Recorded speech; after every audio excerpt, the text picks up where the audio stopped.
Les sujets du jour de la revue fiduciaire. Premier sujet de notre JT. Licenciement, quel risque si l'employeur omet de dater les faits ?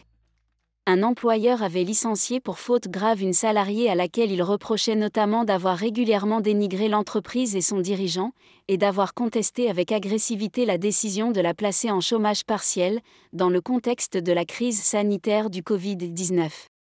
Mais la Cour d'appel avait estimé que, ces faits n'étant pas datés ni circonstanciés, ils étaient trop vagues pour justifier un licenciement. La Cour de cassation n'a pas été du même avis.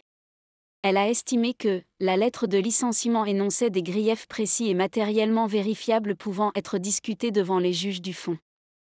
L'affaire est donc renvoyée devant une autre cour d'appel, qui devra déterminer si le licenciement reposait sur une cause réelle et sérieuse. Ce n'est pas la première fois que la Cour de cassation rappelle que les faits rapportés dans la lettre de licenciement ne sont pas automatiquement invalidés faute d'avoir été datés.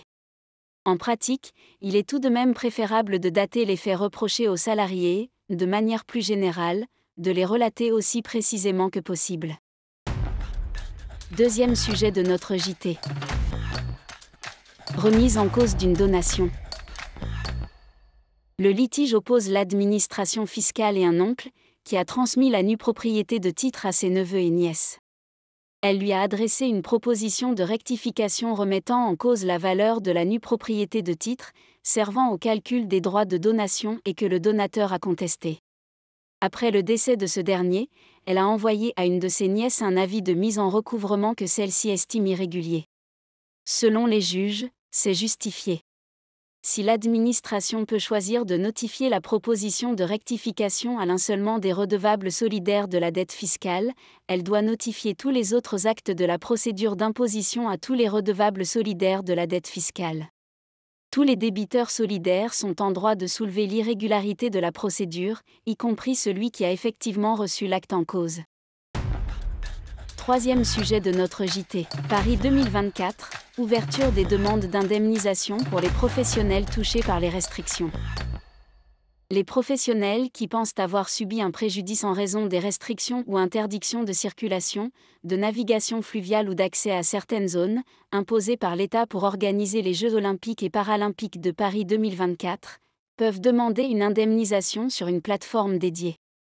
Plusieurs conditions doivent être remplies pour bénéficier d'une indemnisation, notamment la mesure ayant causé le préjudice doit avoir été prise par l'État.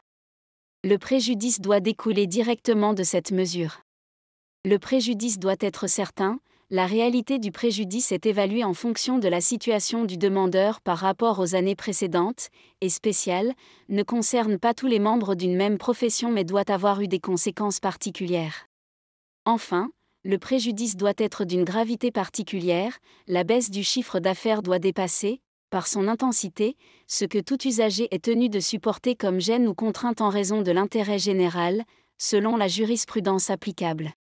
Pour vérifier si les conditions sont réunies, le demandeur devra fournir plusieurs pièces justificatives, telles que les 3 dernières liasses fiscales, une copie des mesures de police concernées, le cas échéant, les décisions de mise en œuvre d'activités partielles pour les salariés, etc.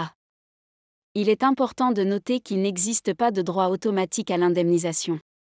Ce sont les administrations compétentes qui prennent la décision finale.